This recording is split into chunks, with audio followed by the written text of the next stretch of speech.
What up, world? It's your boy coming at you live with another podcast. I want to get into this NBA Live 13. I want to get in talk about the topic of realistic expectations. I've been watching a lot of blogs, a lot of videos, and everything on NBA Live 13, and it seems to me everybody has these unrealistic expectations. And what I mean by that is people think that Live 13 is going to come right out the box and compete with 2K in gameplay. And I think that's far fetched. And I know the first question that people are going to say is, well, what about the 2 year span that NBA Live had when making the game? And everything I've read, all the blogs and stuff I've researched, this team has been together since November of 2011. That's about 7 months together. And the whole time, by the end of the game, by the end of the time they're done, it'd be approximately like 11 months that they've had together. About the same, give or take a couple weeks, that NBA 2K has making their game. So it's about even, is what I'm trying to say. So I know people have the conspiracy theory of, well, NBA Live is only saying that because they know that if they come out with a crappy game, people are gonna automatically throw them under the bus and tell them, you know, you had 2 years to make this game and you still coming out with crap, so you might as well give it up, give the license up and everything. Don't make another game, and we'll just have 2K make the rest of the games forever. So, people have that conspiracy theory. Something I have like a little, I'm a little sketchy about it. I don't know which one I want to believe, but I'll take this. Something weird to me. All right, they say they spent 100 hours on each player's face. That's with every team in the NBA. Let's say, for lack of argument, every team has the full 15 players on their roster.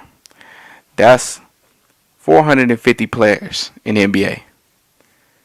To do 100 hours on each of those players' faces, that'd be 45,000 hours, which is 1,875 days. That's 5 years of work. So they either have a very big team that are drawing the faces, or they spending all their damn time on making the faces look realistic and probably not doing too much else, because a lot of people are saying that have been to E3 this past week. They've said that the game is a disappointment. I got Zach McCain on ESPN. He said that he went to the presentation at E3, and he said they told him the game was about 60% done, what he had seen, and he said that it looked really bad. He said it looked really bad, and it was a disappointment to him at the whole E3. So that says a lot. Or you could take that, or you could take USA's Today article that says NBA Live was built using fresh technology so players can move and react more natural. And here's a quote from the guy that wrote on USA Today. You can look it up, USA Today. Go to the NBA Live section, the E3 section, where he talks about 2K13 and NBA Live 13. And he said, quote, "Judging from the gameplay in the demo shown, players seem to exhibit more natural movements while on the court. Players don't get locked into animations, instead except having the option to make a split decision when needed." Unquote.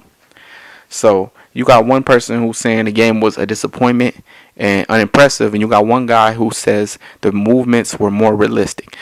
I might want to go with the second guy, only because I feel like he was looking at it more of them going forward, because if the game's only 60% done, of course it's going to have the bugs and it ain't going to look up to par. But if you look at what they're trying to do, I think that's the reason why they didn't show the gameplay and make the whole demonstration like they did with Madden. The guy came out with Madden, he had a full presentation, he showed you everything, because their game, for the most part, is done, it's finished.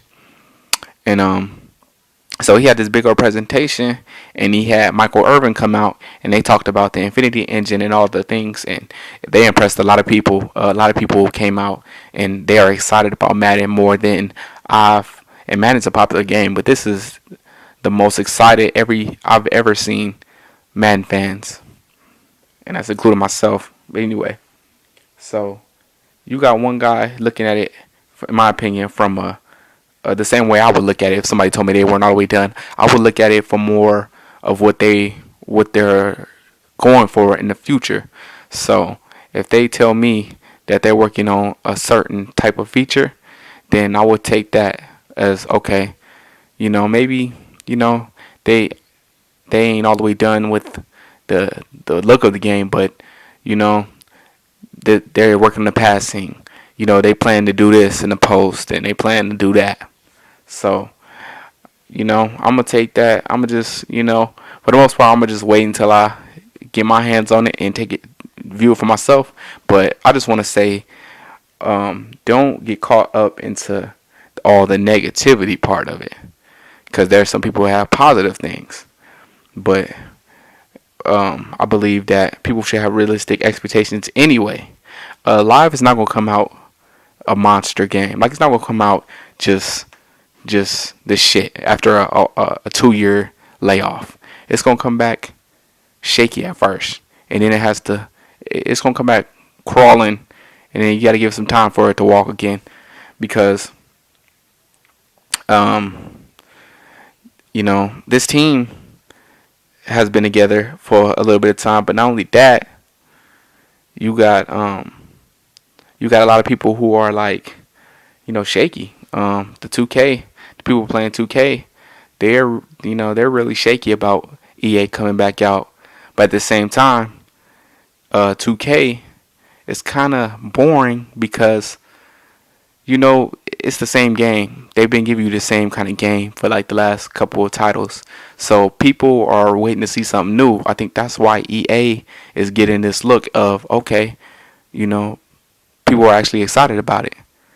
And it's because, 2K12 was much of a disappointment, which is a shame for 2K because they could have realistically gave the knockout punch. Had 2K12 been way better than 2011,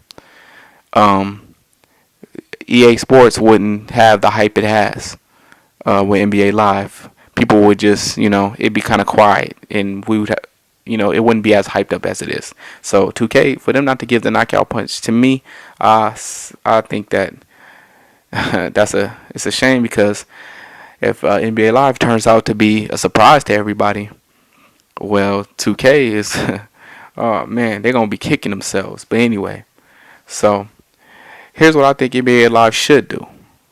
NBA Live should patch their game up, have everything tight and right. I think they should reduce the sale price to about $30-$40, because people will buy it for $30 or $40. They need to get a lot. They need to get all the people to buy it. They need to get so much people to buy this game.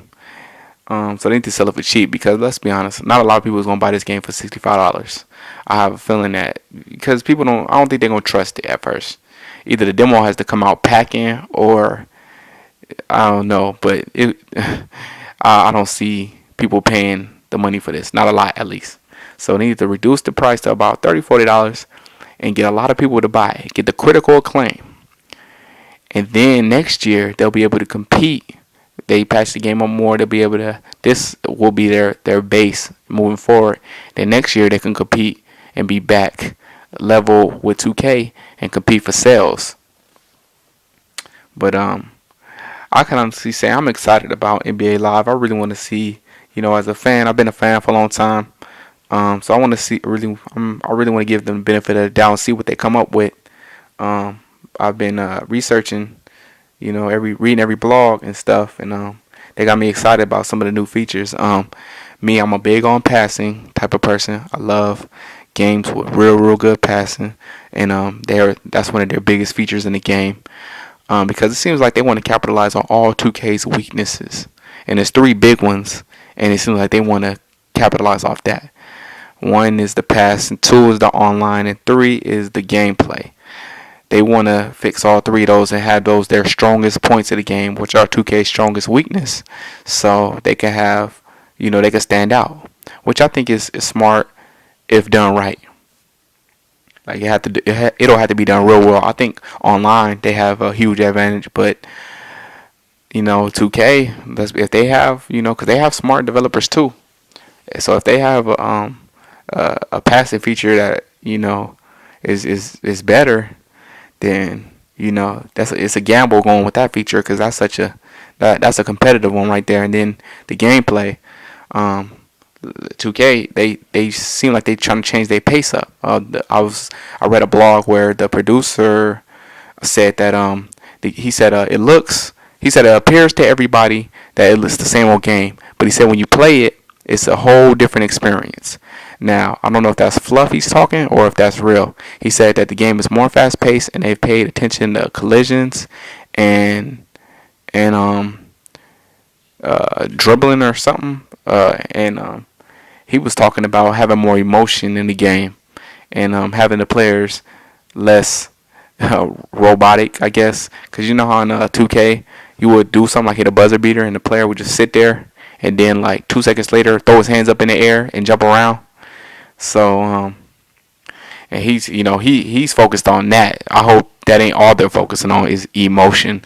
I mean, come on, y'all had if you played in the NBA playoffs, you win a first round game. The first game one of a first round, and they be jumping up like they just won the NBA finals in game 7. No one was more irritating than seeing that every same animation every time they'd win and they just throw a party. But anyway, so NBA Live they got me excited with some of the features they've been talking about. I caught a little bit of their gameplay.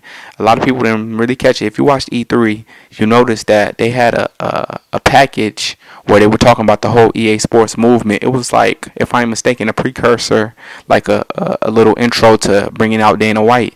They were having this thing where they was like bringing the new game into the family. And they had showed a package, and then NBA Live was in there. Like, they sprinkled it in there, and they said NBA Live. We'll talk about this at another time. And I think I seen Dwayne Wade dunk the ball, and it was like classic NBA Live with the robotic windmill. And it was like, when I seen that, I was like, oh, my heart kind of dropped a little bit. But at the same time, I mean, that is, hopefully, I'm hoping that they fix that up and make that more smooth. Not the cyclical movements that they had like in 2009's game. I don't know what it is, man. Ever since they got to the it's funny. Ever since they got to the Xbox 360 console and the PS3, that game's graphics have kind of went down. But then in 2010, they had a big year. Like, the game was so smooth. It was like a new type of experience, and it was only because of Mike Wang. I said in my last video, Mike Wang from 2K had came over there. He hooked him up, and then I guess they didn't want to pay him his money. He went back to 2K. 2K was smart to bring him back. They were like, no, you are too smart. You gonna do some shit. If they so Live really fucked up big time for letting Mike Wang walk. But anyway, so NBA Live talked about. So yeah, I seen the gameplay footage, and I was a little but at the same time, I'm just hoping, because I'm just thinking that they're antsy about the game. They're excited about it, so they're trying to show it off a little bit, just a little bit. And I think the wise people, there's wise people that learned from last year's Elite thing, and they know not to put out something too soon, because they had a thing where they had rushed last year. Well, they had rushed with Elite, and that's why the game came out that crappy. But the dude, he talked about implementing Synergy Sports at a new level. Synergy Sports is the statistical machine that uses the player tendencies so they react like they do in real life, and it gives a more realistic experience to the AI, because we all know that the AI is either too smart or too damn dumb. They never have that balance. So with the Synergy Sports, they're looking to make the players play like how they do in real life, not necessarily dumb or smart.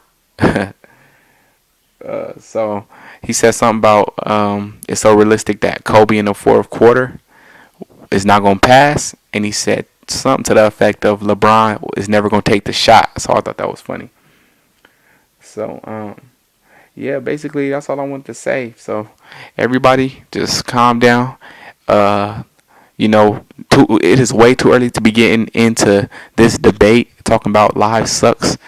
Live is it's not even born yet. Like, can we let the baby be born? I mean, damn. But anyway, so yeah, everybody calm down and hold your stones and let NBA Live have a chance to be born. Till next time.